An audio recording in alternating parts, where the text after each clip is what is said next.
வயலோ வயலோ வயலோ செழிக்க வாழ்வு தந்தானே, வயலோ வாழ்வு தந்தானே. அட பொன்னா விளையோ பூமிக்கு நல்ல விவரம் தந்தானே, உழவனின் உறவா வந்தானே.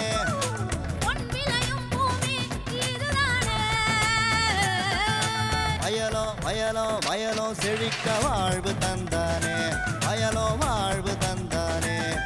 அட பொன்னா விளையோ பூமிக்கு நல்ல விவரம் தந்தானே, உழவனின் உறவா வந்தானே. தந்தன தந்தன தன தந்தானே, மண்வள பொங்கிட துணை வந்தானே. தந்தன தந்தன தன தந்தானே, மண்வள பொங்கிட துணை வந்தானே. வணக்கம் வேளாண் பெருமக்களே. இன்றைய பொன் விளையும் பூமி நிகழ்ச்சியில் முதலில் வருவது வேளாண் செய்திகள், வேளாண் சந்தை நிலவரம், வேளாண் வானிலை, தொடர்ந்து வேளாண் தொழில்நுட்ப பகுதியில் மானாவாரி சாகுபடியில் நேரடி நெல் விதைப்பு குறித்து சிவகங்கை மாவட்டம் செட்டிநாடு மானாவாரி வேளாண்மை ஆராய்ச்சி நிலைய உழவியல் துறை உதவி பேராசிரியர் முனைவர் பி கதிர்வேலன் அவர்கள் தரும் விளக்கத்தினை காணலாம். இனி வருவது வேளாண் செய்திகள்.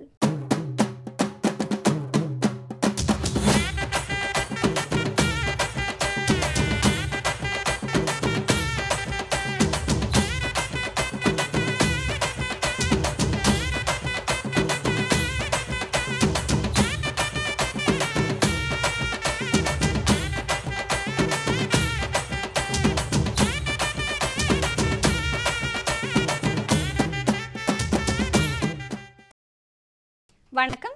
வேளாண் செய்திகள். முதலில் வருவது மாத்தி யோசிச்சேங்க.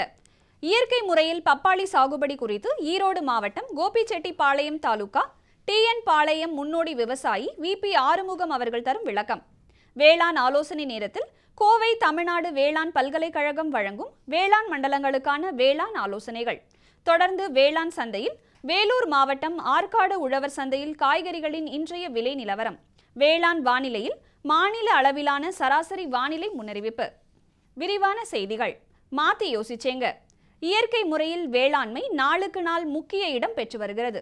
குறிப்பாக பழ வகைகளில் இயற்கை முறை வேளாண்மையின் அவசியம் வெகுவாக பேசப்படுகிறது. ஈரோடு மாவட்ட மைராடா வேளாண்மை அறிவியல் நிலையம் இயற்கை முறையில் பப்பாளி சாகுபடியில் வேளாண் பெருமக்களுக்கு பயிற்சி அளித்து வருகிறது.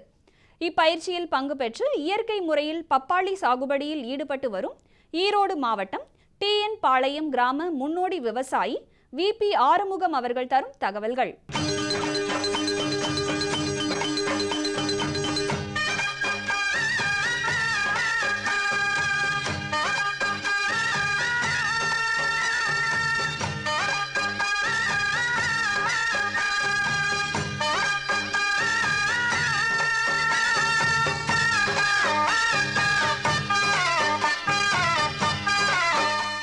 இப்போ நான் பப்பாளி இயற்கை விவசாயத்தில் பண்ணலான்ட்டு துணிஞ்சு பண்ணிட்டு இருக்கிறேங்க. இப்போ இந்த ரெட் ராயல்னு ஒரு வெரைட்டி போட்டுருக்கிறேன். போட்டு 5 மாதம் ஆச்சுங்க. 5 மாதம் காய் பிடிச்சிட்டு இருக்குது. இப்போது இனி 2 மாதத்தில் இது காய் அறுவடைக்கு வந்துடும் எதிர்பார்க்குறேங்க. இப்போ நான் கெமிக்கல் பண்ணதோட எனக்கு இயற்கை விவசாயத்தில் பப்பாளி நல்லா வந்திருக்கிறதாக பார்த்தேன்னு சொல்கிறாங்க. எனக்கு ஒரு கம்ஃபர்டபுளாக தெரியுதுங்க. மற்றபடி இயற்கை விவசாயம் எனக்கு ரொம்ப ஹெல்ப்ஃபுல்லாக இருக்குது, செலவில்லாத இருக்குதுங்க, நல்லா இருக்குங்க. இந்த ரெட் ராயல் வெரைட்டி பார்த்திங்கன்னா ரொம்ப குட்டையாகவே காய் பிடிக்குங்க. குட்டையாக காய் பிடிக்கிறதுனால நமக்கு ஈல்டு அதிகமாக கிடைக்குதுங்க. 2 வருஷம் 3 வருஷத்துக்கு காய் பொறிக்கலாங்க. இந்த வெரைட்டி பார்த்திங்கன்னா நானே நர்சரியில் விதை வாங்கி நர்சரி இந்த பாலித்தீன் பேப்பர் இந்த ஷேடெல்லாம் வாங்கி பச்சை இதெல்லாம் வாங்கி போட்டு நானே நர்சரி பண்ணணுங்க. பண்ணி ரொம்ப நாளாக நர்சரி வந்துருந்தேன். அது எல்லாமே இயற்கை முறை தான் பண்ணணுங்க. நாற்று 8 அடிக்கு ஒன்று வச்சுங்க. 8 அடிக்கு ஒரு நாற்று வச்சுங்க. வருஷத்துக்கு வருஷம் 8 அடி, நாற்றுக்கு நாற்று 8 அடி அளவில் நாற்று வச்சு பயிர் பண்ணுங்க. இதுக்கு நான் பண்ண உரமெல்லாம் பார்த்திங்கன்னா 0 பட்ஜெட் பண்ணிகிட்ருக்கணுங்க. சுபாஷ் பாலேக்கனுடைய ஜீவாமிர்தம் தான் அதிகமாக மெயினாக ஜீவாமிர்தம் தான் பண்ணுறேங்க. இந்த ஜீவாமிர்தம் பார்த்திங்கன்னா அது என்னென்னா இது ஒரு நுண்ணுயிர் பெருக்கிங்க. இது வேறு ஒன்றும் இல்லைங்க. இந்த ஜீவாமிர்தம் தயாரிக்கிறதுக்கு பார்த்திங்கன்னா நாட்டு மாடு அவசியங்க. நாட்டு மாடு ரொம்ப அவசியம். நாட்டு மாட்டினுடைய சாணம் ஒரு 10, நான் சொல்கிறது 1 ஏக்கராவுக்கு அளவுங்க. சாணம் 10 கிலோ சாணங்க, 10 கிலோ யூரினுங்க, நாட்டு மாட்டு யூரின். அப்புறம் 2 கிலோ பச்சைப்பயிறு மாவு, ஏதாவது ஒரு பயிறு மாவு, பச்சைப்பயிறு தட்டைப்பயிறு ஏதாவது ஒன்று, 2 கிலோ சர்க்கரைங்க, ஒரு கைப்பிடி நம்ம தோட்டத்து மண்ணுங்க. இது எல்லாம் 200 லிட்டர் தண்ணியில் கலந்து வச்சுருணுங்க. இது நான் சொல்கிற அளவு 1 ஏக்கராவுக்குங்க. 1 ஏக்கராவுக்கு 200 தண்ணீர் கலந்து வச்சுங்க. ஒரு நாளைக்கு 3 தடவை கலக்கி விடணுங்க. காலையில் ஒரு தடவை, மத்தியானம் ஒரு தடவை, சாயங்காலம் ஒரு தடவை, 3 தடவை கலக்கல. முக்கியமாக வலதுபுறம் தான் கலக்கணுங்க. அது ஏன் வலதுபுறம் கலக்கணும்னு சொன்னால் அதில் இருக்க நுண்ணுயிரெலாம் நீங்கள் வலது பக்கம் தான் சுற்றிட்டுருக்குங்க. ஆப்போசிட் டைரக்ஸ் கலக்கலிங்கன்னா நுண்ணுயிர் செத்து போயிடும். ஆக நம்ம வலதுபுறம் தான் கலக்கணும், அவசியமாக வலது கலக்கணுங்க. கண்டிப்பாக அதை மூடி வைக்கணுங்க. ஏன்னா ஏன் அதுக்கு ஒரு காரணம் இருக்குது. ஏன் மூடி வைக்கிறேன்னா, நான் மூடி வைக்கலன்னா அந்த சாணத்துக்கு யூரினுக்கு கொசு இருக்கிற கொசுவெல்லாம் போய் உட்காந்து முட்டையிட்டுருங்க. கொசு முட்டையிட்டுனா நுண்ணுயிர் அழிச்சு போடுங்க. அதுக்காக நான் வந்து மூடி வச்சிட்றேங்க. மூடி வச்சிடறோம். ஒரு நாளைக்கு 3 தடவை கலக்கி வைக்கிறேங்க. 48 மணி நேரம் கழித்து நமக்கு எப்படி சருமையாக அப்படி தண்ணியில் விட்டுறாங்க. ட்ரிப்லினா ட்ரிப்பில் விட்டுறலாம், இல்லைன்னா தண்ணி ஒரு வாய்க்கால் விட்டுறலாங்க. இப்படி தான் பண்ணிட்டுருங்க. இது தான் இது வந்து மாதத்துக்கு ஒரு 4 தடவை தண்ணியில் விட்டுருணுங்க. மாதத்துக்கு ஒரு தடவை ஸ்ப்ரே பண்ணிவிடுங்க. ட்ரிப்பு எனக்கு ட்ரிப் இருக்கிறனால ட்ரிப் வழியாக விட்டுருங்க. அதாவது ஒரு 8 நாளைக்கு ஒருக்கா ஒரு தண்ணி சும்மா வந்து அடுத்த தண்ணியும் ட்ரிப்பில் விடுவோங்க. அப்புறம் ஒரு மாதத்துக்கு ஒருக்காவே இந்த ஜீவாமிரத்தை ஸ்ப்ரே பண்ணிடுவேனுங்க. 10 லிட்டருக்கு 1 லிட்டருங்க அளவில் முதல் மாதம், 2வது மாதம் வந்து 10 லிட்டருக்கு 1.5 லிட்டரு, 3வது மாதம் 10 லிட்டர் 2 லிட்டர், அந்த அப்படி கொஞ்சம் இன்க்ரீஸ் பண்ணி வந்து ஸ்ப்ரே பண்ணிடுங்க. அதுதான் இது வரைக்கும் பண்ணிகிட்ருக்கேனுங்க. அப்புறம் பார்த்திங்கன்னா இந்த ஜீவாமிரதம் ஜீவாமிரதம் என்ன பர்பஸ்னால், எனக்கு வந்துங்க பயிர் வந்து நுண்ணூட்டு பெருக்கி தான், வேறு ஒன்றும் கிடையாதுங்க. இந்த ஜீவாமிரதம் என்னுடைய நிலத்தில் இருக்கிற நுண்ணுயிர்களை, மண்ணில் இருக்கிற வளத்துக்களை அதிகம் பண்ணி கொடுக்குது. நுண்ணுயிர் பெருக்கி, பாக்டீரியா நுண்ணுயிர் நல்ல நோய் பெருக்கி கொடுக்குது. அதனால் நிலம் வந்து வளமாயிருதுங்க. பப்பாளி வந்து உலகத்திலேயே பார்த்திங்கன்னா மிகச்சிறந்த 2 கனி வகை சொல்லுவாங்க, ஃபஸ்ட் அண்ட் செகண்டு. முதல் எதுன்னு கேட்டிங்கன்னா சிவப்பு கொய்யாங்க. அதான் இப்போ இன்றைக்கி உலக ஆராய்ச்சியிலேயே பல வகையில் முக்கியமான முதல் இடம்னு தான் சிவப்பு கொய்யாங்க. 2வது இடம் பப்பாளிக்குங்க. அதனால தான் நான் பப்பாளி வந்து, அப்புறம் பப்பாளி டிமாண்டும் இருக்குது. நல்ல நுண்ணூட்டம் வைட்டமின் சத்து நிறைந்த பப்பாளிங்க. எல்லாத்துக்கும் ஏற்ற உணவு, டிமாண்ட் இருக்குது. அப்புறம் விலையும் இருக்குங்க. இப்போ வந்து ஓரளவுக்கு விலை இருக்குதுங்க. அப்புறம் 2 வருஷத்துக்கு காய் பறிக்கலாம் இந்த பப்பாளி 2 வருஷம். இது வந்து ரெட் ராயல் வெரைட்டி வந்து அவங்க சொல்கிற கம்பெனிக்கு பார்த்திங்கன்னா ஒரு பழம் வந்து 2 கிலோ 2.5 கிலோ வருங்கிறாங்க. மேக்ஸிமம் 2 கிலோ. நான் ஃபஸ்ட் டைம்லாம் வரும்னு எதிர்பார்க்கேன். ஏன்னா இப்போ பார்த்திங்கன்னா காய் எல்லாமே நல்லா இருக்குது. 2 கிலோ தாராளமாக வருங்க. அப்புறம் பார்த்திங்கன்னா எனக்கு பப்பாளியில் வந்து நோய் தாக்குதல்னு பார்த்திங்கன்னா எனக்கு வந்ததுங்க. ஒரு லேசாக கள்ளிப்பூச்சி வந்ததுங்க. முதல் சில இளஞ்செடியிலேயே கள்ளிப்பூச்சி வந்தது. கள்ளிப்பூச்சி வரையில் அது எப்படி ரெக்டிவ் பண்ணுற மாதிரி தான் நான் தான் இயற்கை விவசாயி ஆச்சுங்களா, எல்லாம் அது பண்ணி இது பண்ணாங்க, வேண்டான்னு சொல்லிட்டு அப்புறம் மயிராடாவில் கேட்கல எனக்கு இஞ்சி பூண்டு கரைசல் அடிங்க, வேறு ஒன்றும் வேண்டாம், டென்ஷன் பண்ணிட்டு இருக்காதீங்கன்னு சொன்னேன். அப்புறம் தான் நான் வந்து இஞ்சி பூண்டு ஒரு கிலோ இஞ்சி, 1 கிலோ பூண்டு, 1 கிலோ பச்சை மிளகாய் 3 நல்லா ஆட்டிங்க, ஒரு 20 லிட்டர் யூரின் கலந்து ஒரு நாள் வச்சு அடுத்து நான் வடிகட்டி வச்சுட்டுங்க. அது வந்து கெடுறதும் இல்லைங்க. அப்பப்போ கள்ளிப்பூச்சி செடியெல்லாம் ஸ்ப்ரே பண்ணிட்டுதுங்க. அது என்ன கள்ளிப்பூச்சி அப்படியே செத்தே போச்சுங்க. எனக்கு கள்ளிப்பூச்சியோட மிகச்சிறந்த உண்டு. எல்லாத்துக்குமே எந்த செடியாக இருந்தாலும் என்னோடய அனுபவத்தில்லைங்க, கள்ளிப்பூச்சின்னு வந்தால் அதை அழிக்கிறக்கு ஒரே வழி இஞ்சி பூண்டு கரைசலுங்க. பெஸ்ட்டுங்க. அதான் இருக்கிற உலகத்தில் மிகச்சிறந்த மருந்துங்க. அது பப்பாளியும் பாதிக்காது, மனுஷனையும் பாதிக்காதுங்க.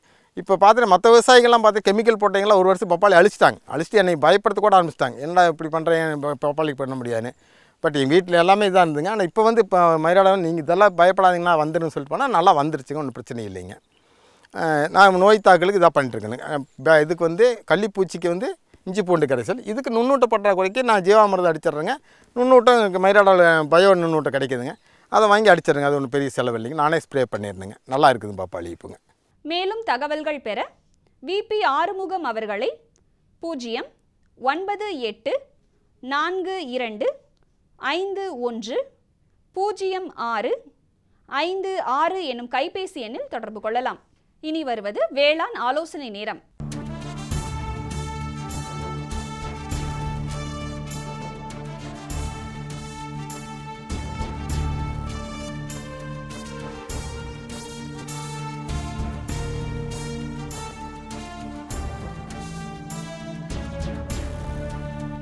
கோவை தமிழ்நாடு வேளாண்மை பல்கலைக்கழக வேளாண் காலநிலை ஆராய்ச்சி மையம் வழங்கும் வேளாண் மண்டலங்களுக்கான வேளாண் அறிவுரை.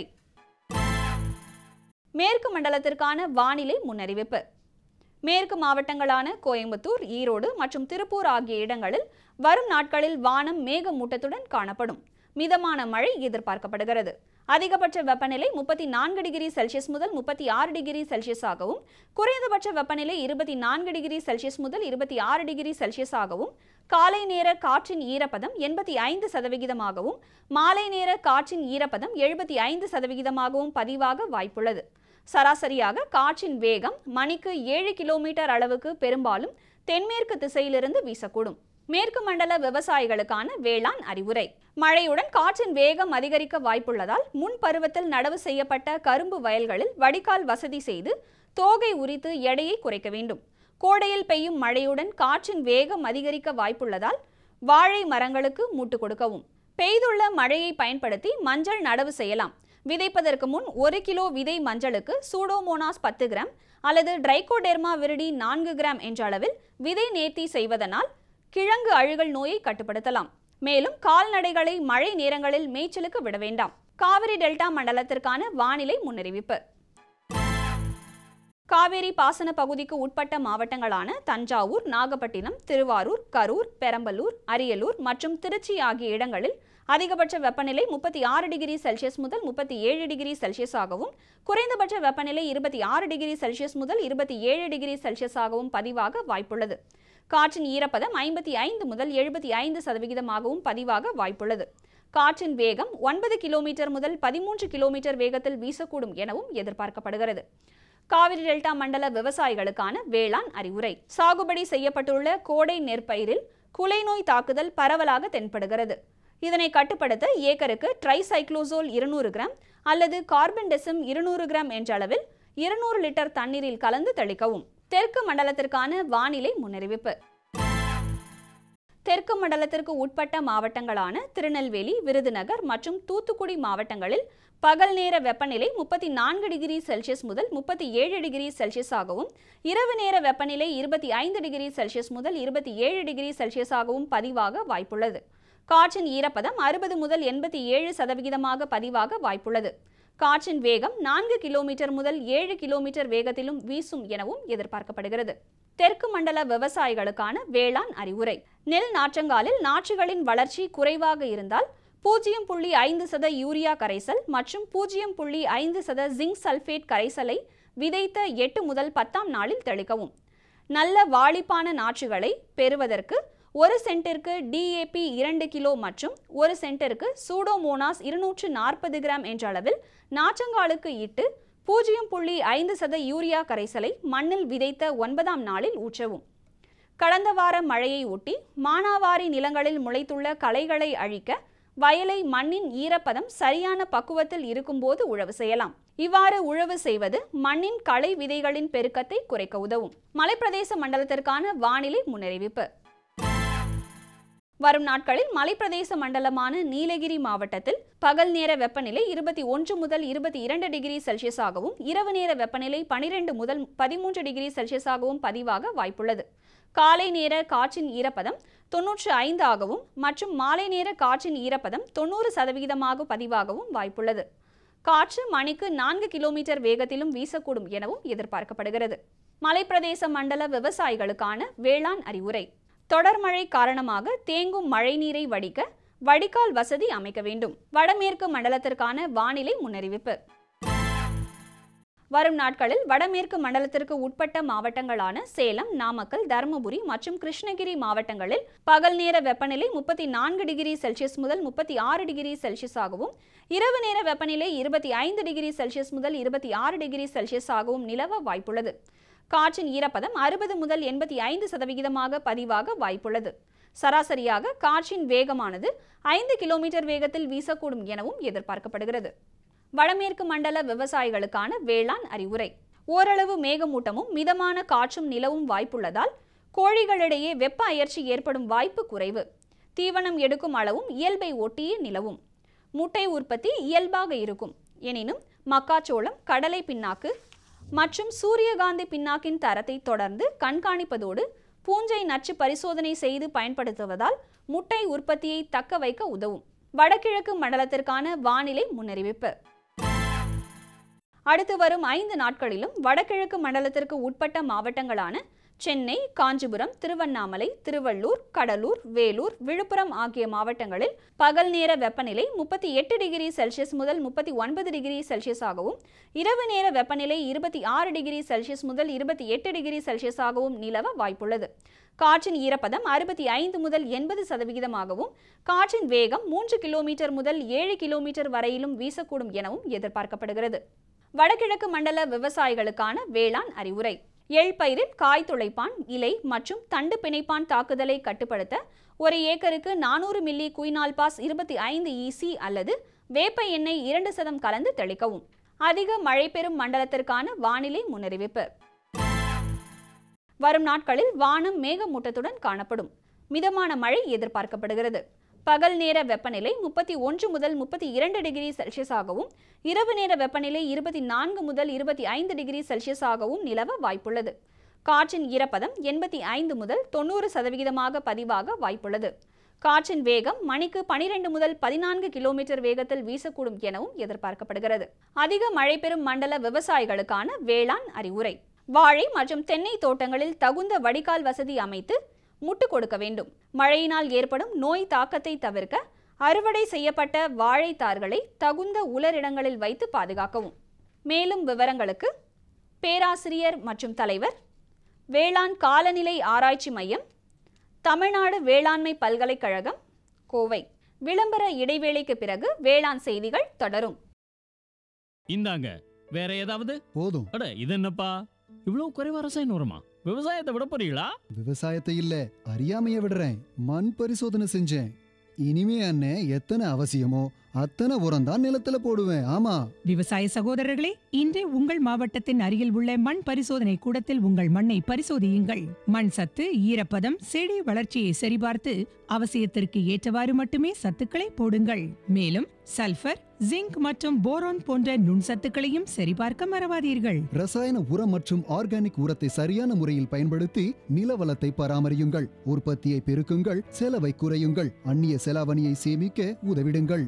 கூடவே மெதுவான வேகத்தில் நைட்ரஜனை அளிக்கும் உரங்கள், அதாவது வேம்பு தடவிய யூரியா போன்றவற்றை பயன்படுத்துங்கள். யூரியாவை இலைகளின் மேல் தெளியுங்கள். ஆஹா, நீ நெசமாவே புத்திசாலி ஆயிட்டப்பா. மேலும் விவரங்களுக்கு தொடர்பு கொள்ளவும் மாவட்ட வேளாண் அதிகாரி அல்லது விவசாயி கால் சென்டரை. இனி வருவது வேளாண் சந்தை. வேளாண் சந்தையில் வேலூர் மாவட்டம் ஆற்காடு உழவர் சந்தையில் காய்கறிகளின் இன்றைய விலை நிலவரம். கத்தரிக்காய் 1 கிலோ 28 ரூபாய்க்கும், வெண்டைக்காய் 1 கிலோ 24 ரூபாய்க்கும், அவரைக்காய் 1 கிலோ 40 ரூபாய்க்கும், முருங்கைக்காய் 1 கிலோ 40 ரூபாய்க்கும், சின்ன வெங்காயம் 1 கிலோ 36 ரூபாய்க்கும், பெரிய வெங்காயம் 1 கிலோ 22 ரூபாய்க்கும், கறிவேப்பிலை 1 கிலோ 30 ரூபாய்க்கும், கொத்தமல்லி 1 கிலோ 30 ரூபாய்க்கும், புதினா கட்டு ஒன்று 15 ரூபாய்க்கும் விற்பனை செய்யப்பட்டது. இனி வருவது வேளாண் வானிலை.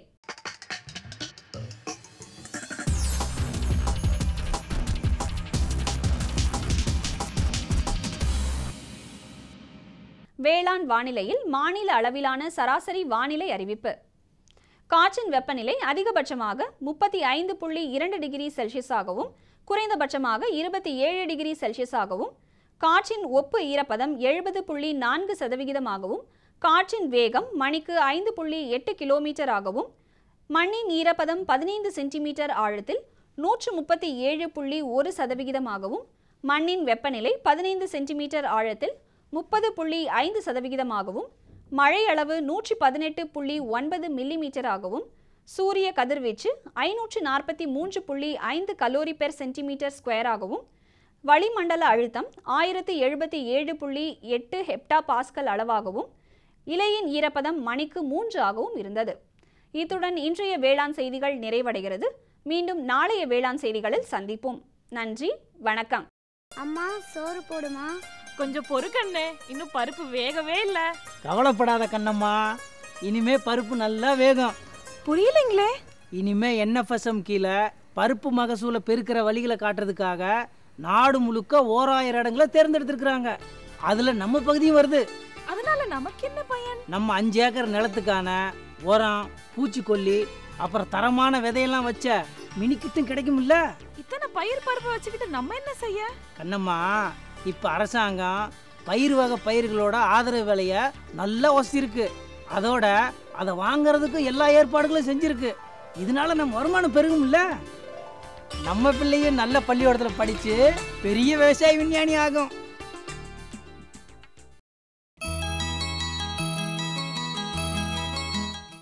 நாளுக்கு நாள் அதிகரித்து வரும் மக்கள் தொகையின் தேவையை ஈடுகட்டும் பொருட்டு உணவுப் பொருட்களின் உற்பத்தியும் அதிகரிக்க வேண்டியுள்ளது. பாசன நீரின் தேவை பற்றாக்குறையாகி வரும் சமயத்தில் குறைந்த பாசன நீரினை மேற்கொண்டு நிறைந்த மகசூலினை பெறும் முயற்சிகளில் ஒன்றாக நேரடி நெல் விதைப்பு முறை வழக்கத்தில் உள்ளது. அந்த வகையில் இன்றைய வேளாண் தொழில்நுட்ப பகுதியில் மானாவாரி சாகுபடியில் நேரடி நெல் விதைப்பு குறித்து சிவகங்கை மாவட்டம் செட்டிநாடு மானாவாரி வேளாண்மை ஆராய்ச்சி நிலைய உழவியல் துறை உதவி பேராசிரியர் முனைவர் பி. கதிர்வேலன் அவர்கள் தரும் விளக்கத்தினை காணலாம்.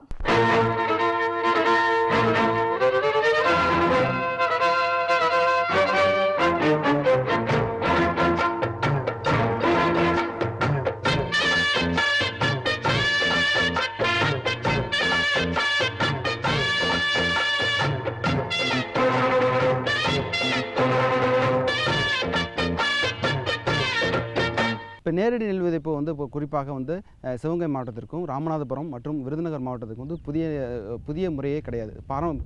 காலங்காலமாக பாரம்பரியமாக விவசாயிகள் வந்து இதை செயல்படுத்திட்டு வராங்க. ஏன் இதை செயல்படுத்துகிறாங்கன்னா, நடைமுறைக்கு மொத்த நெல் சாகுபடி நீர் தேவையில் வந்து 20 to 30% வந்து நிலத்தை பண்படுத்துவதற்காக, குறிப்பாக துளி அடிப்பதற்கும் வயலை சமப்படுத்துவதற்குமே வந்து செலவிடுறாங்க. மீதி 70% தான் வந்து மற்ற பயிரின் வளர்ச்சிக்கு பயன்படுது. இந்த நீர் தேவை பெரியவர்கள் வந்து காலநிலை மாற்றம் வந்து குறைந்து வரும் பருவநிலை போன்ற காரணங்களால் பார்த்திங்கன்னா விவசாயிகளுக்கு போதிய நீர் ஆதாரங்களுக்கு இல்லை. அடுத்தது பார்த்திங்கன்னா நிலத்தடி நீர் மட்டம் குறைந்துக்கிட்டு போகுது. கண்மாயிலையும் ஏரிகளிலும் குளங்களிலும் போதுமான நீர் ஆதாரம் கிடையாது. இதனால் நெல் சாகுபடியை வந்து கைவிட்டு சில விவசாயிகள் வந்து மாற்றுப்பயிர்க்கும் போகிறாங்க. இந்த சூழ்நிலையில் வந்து நெல் சாகுபடி வந்து சிறப்பாக செய்வதற்கு நேரடி நெல் விதைப்பு தொழில்நுட்பம் வந்து ஒரு சிறந்த மாற்று முறையாகும். இந்த நேரடி நெல் விதைப்பில் பார்த்திங்கன்னா விவசாயிகள் காலங்காலமாக என்ன பண்ணிகிட்டு இருந்தாங்கன்னா, தோட்டக்கால் முறையில் வந்து நிலத்தை பண்படுத்திட்டு வந்து திருப்பி விதைகளை வந்து ஏக்கருக்கு 35 கிலோ வீதம் வந்து கையால் விதைத்து டிராக்டரை கொண்டு உழவு செஞ்சு சாகுபடி பண்ணிட்டு வந்தாங்க. பருவமழை தொடங்கிய பின்பு வந்து ஏரி குளங்களுக்கு நீரை பயன்படுத்தி வந்து திருப்பி நீரை பாய்ச்சி வந்து நெல் சாகுபடி பண்ணாங்க. இதுக்கு பதில் ஆங்கிலத்தில் வந்து செமி ட்ரை ரைஸ் என்று ஆங்கிலத்தில் கூறுவார்கள். இதுதான் நடைமுறையில் உள்ள நெல் சாகுபடி முறை.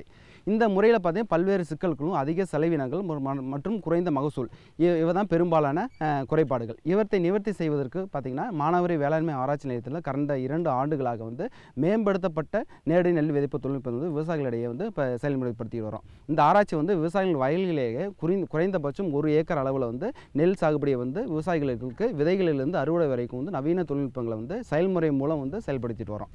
இதில் என்னென்னு பார்த்திங்கன்னா, முதல்ல வந்து விவசாயிகள் வந்து கைகளால் வந்து விதைக்கிறாங்க. இப்படி விதைக்கும் பொழுது வந்து ஏக்கருக்கு 35 கிலோ வந்து விதை வந்து தேவைப்படுது.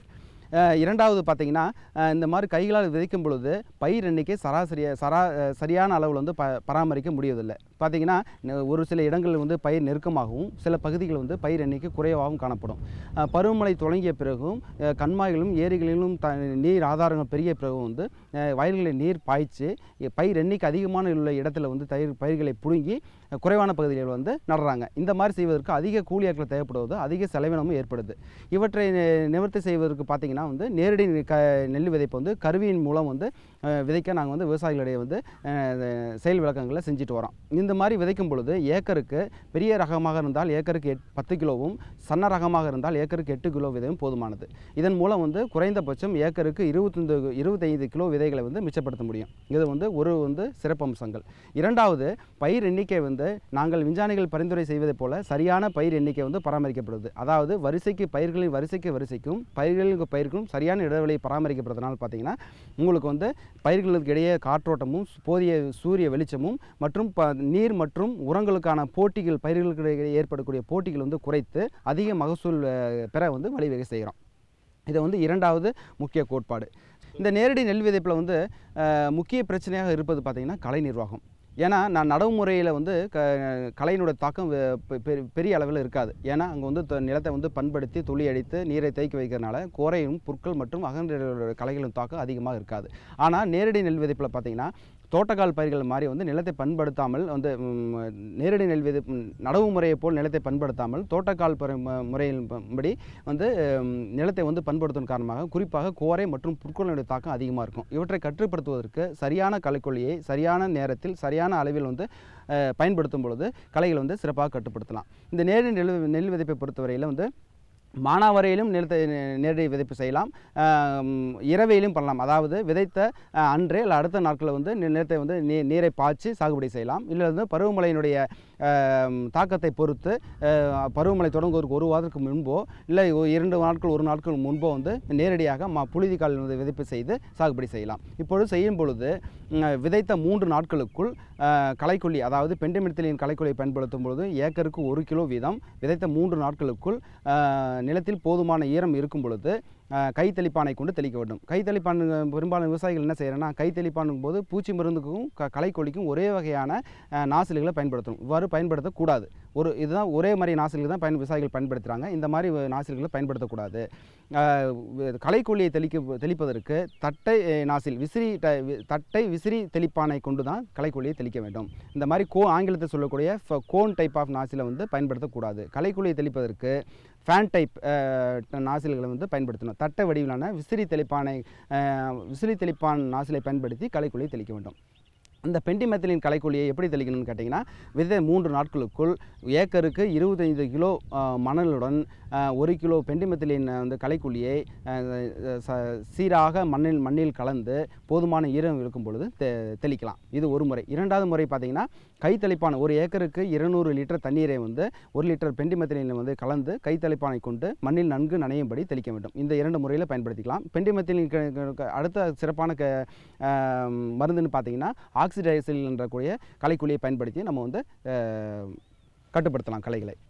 குறிப்பாக வந்து குறுவை மற்றும் சம்பா தருணங்களை வந்து நேரடி நெல் சாகுபடிக்கு தமிழ்நாடு வேளாண் பல்கலைக்கழகம் வெளியிட்டிருக்கக்கூடிய ஆடுதுறை 39 மற்றும் ஆடுதுறை 43, 45 மற்றும் கோ 50, ஆடுதுறை 49 போன்ற ரகங்களை வந்து நம்ம பயன்படுத்தலாம். பெரும்பாலான விவசாயிகள் வந்து பிபிடி 5204 இந்த ரகத்தை வந்து பயன்படுத்துகிறாங்க. இது வந்து அதிகமான குலை நோய் மற்றும் பாக்டீரியல் இலைக்கருகள் நோய் தாக்குதல் உள்ளாக்கு மிகப்பெரிய மகசூல் இழப்பை ஏற்படுத்துது. இந்த ரகத்திற்கு மாற்றாக வந்து தமிழ்நாடு வேளாண் பல்கலைக்கழகம் வெளியிட்டிருக்கக்கூடிய ஆடுதுறை 49, கோ 50 போன்ற ரகங்களை வந்து சாகுபடி செய்து அதிக மகசூல் பெறுவதோடு மட்டுமின்றி பூச்சி மற்றும் நோய் தாக்குதலை வெகுவாக குறைத்து வந்து அதிக லாபத்தை வந்து பெறலாம். மேலும் விவரம் பெற முனைவர் பி. கதிர்வேலன் அவர்களை 09443770608 என்ற கைபேசி எண்ணில் தொடர்பு கொள்ளலாம்.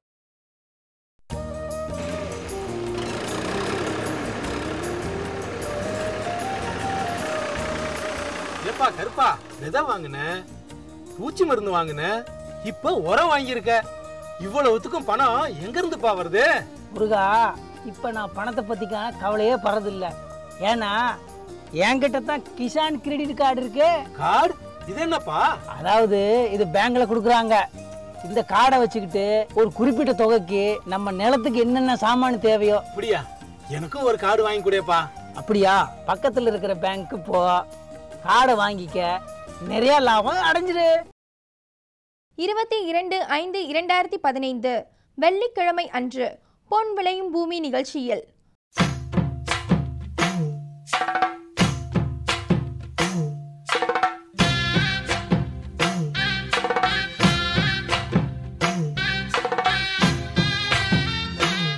மாத்தி யோசிச்சேங்க.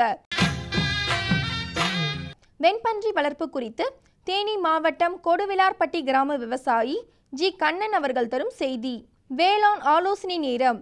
மேற்கு மண்டலங்களுக்கான வேளாண் காடு மரங்கள் குறித்து கோயம்புத்தூர் மாவட்டம் மேட்டுப்பாளையம் வனக்கல்லூரி மற்றும் ஆராய்ச்சி நிலைய பேராசிரியர் மற்றும் தலைவர் முனைவர் கே. டி. பார்த்திபன் அவர்கள் தரும் விளக்கம்.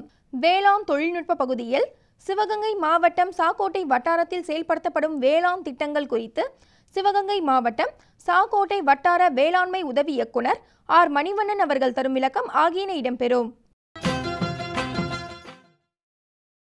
சரிங்க சரிங்க. இவ்ளோ நேரம் சிரிச்சு யார்கிட்ட பேசிட்டு இருந்தீங்க? விவசாயிகள் கால் சென்டர் நிபுணர்கிட்ட பயிர்கள் பத்தின யோசனை கேட்டுட்டு இருந்தேன். காலையில சரி, மதியானம் கூடவா? விவசாயிகள் கால் சென்டர் காலையில 6 மணில இருந்து ராத்திரி 10 மணி வரை திறந்திருக்கும். ஞாயிற்றுக்கிழமை கூடவா? ஆமா, வருஷத்துல 365 நாளும் திறந்திருக்கும். விவசாயம் சம்பந்தப்பட்ட பிரச்சனைகளுக்கு தங்கள் மொழியில் உடனே தீர்வு பெற இந்தியாவில் எங்கிருந்தும் எந்த போன் மூலமும் தேசிய ஹெல்ப்லைன் நம்பர் 1800-180-1551 தொடர்பு கொள்ளவும். மீண்டும் நாளைய பொன் விளையும் பூமி நிகழ்ச்சியில் சந்திப்போம். நன்றி, வணக்கம்.